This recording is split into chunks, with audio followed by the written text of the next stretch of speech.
Hello everyone, welcome back. My name is Donny Winter, and I have been doing reviews of the show Star Trek Picard, which is the latest show in the Star Trek franchise. We are on episode 7 of season 1 already, which is kind of weird to think, because it started, it seems like yesterday, and I believe there's only 10 episodes, so we only have 3 more to go until we're done with the first season. But we can tell from these episodes that we've been viewing that there is a lot of storytelling done in each episode. There's a lot of small details, and I think that's great for a series like this because it's very cinematic, much more cinematic than other Star Trek series that we've seen, aside from maybe Star Trek Discovery. So in this latest episode, I'm going to talk about it for about the next maybe 10 minutes or so. Like most of my reviews go, I begin the first few minutes of my review kind of giving you my general overview of the episode, spoiler-free, and then I will prompt you when I will be going into spoilers. That way, if you want to, click away at that point until you watch the episode, then you'll at least have that notification at your disposal. But anyway, my general overview of this episode, Nepenthe, I absolutely loved it, and I think a lot of fans are going to love this episode because it slows down considerably compared to the last few relatively action-packed episodes that we have seen. So this episode really takes on more of a Star Trek The Next Generation pace, especially in the sense that a lot of it is just dialogue and character interaction. So if you are feeling very nostalgic about Star Trek The Next Generation, this episode is really going to appeal to you. And I won't lie, there were several points in this episode that almost made me cry. So if you're really wanting that, if you're craving that so far, because Star Trek Picard's not been giving us that, aside from maybe the first couple episodes, well, you're in store because episode 7, Nepenthe, definitely does that for you. So, at this point, in the series, I really am very intrigued by what they're doing with the characters, notably Picard, because Picard is a character who has spanned 7 seasons of Star Trek Next Generation. He was in the first 2 episodes of Deep Space Nine, and additionally, he's been referenced and mentioned, and even has been featured in 4 feature films.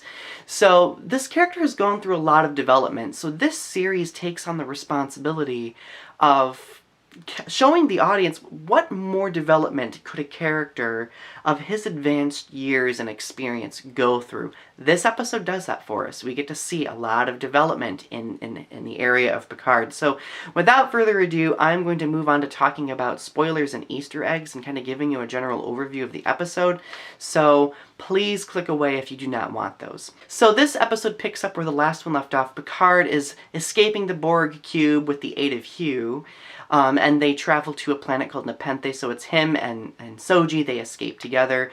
And we quickly discover in the episode that Nepenthe is actually the planet where our wonderful former Captain Riker and Commander Deanna Troi are living. So these are 2 very iconic characters that were featured throughout the Next Generation series and the feature films, and even in Star Trek Voyager, because Troi was in several episodes of that.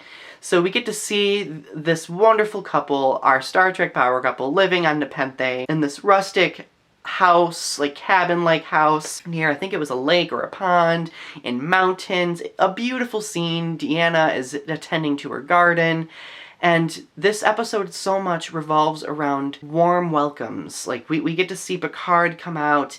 He meets their daughter, Kestra. So that's an Easter egg, which is kind of really cool because Troi actually has an older sister who was killed on Beta Z. And her name was Kestra, so Riker and Troi named their daughter, Kestra, which I thought was a very warm nod to that. So we see Kestra meet Picard and Soji first, and she leads them to the house. I found this portion of the episode very reflective of the episode of Season 4, Star Trek The Next Generation, after the Borg incident, where Picard had to travel home, where his nephew was leading him home. Well, Kestra is in many ways leading Picard home to Troi and Will, which it was very poignant for me.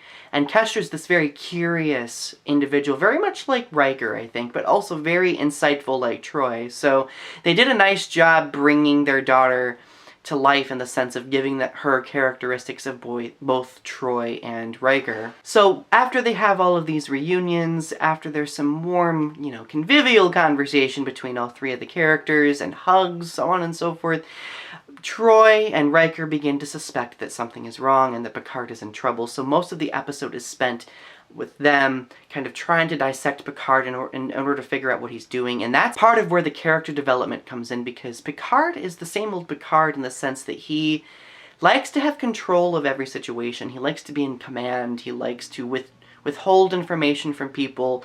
And both Troy and Riker mention this, and they're like, you're not the captain of a starship right now. You need to be transparent with us and with Soji so she can start trusting you. And then it's very character driven and wonderful, and I absolutely love it. So we get to see Picard kind of remember who he used to be. He used to be this person who was very confident but also very patient, and to a certain degree much more transparent in his past than he is now. So we get to see Picard go through this development in this episode that really, I don't know, brings to light a lot of what we used to love about the character. And even Troy and Riker both have their own key moments. We learn that they did have an older son who had died from some type of syndrome, so both Riker and Troy are grieving over the loss of their child, and we get to see small moments where they're both coping with that in a variety of different ways.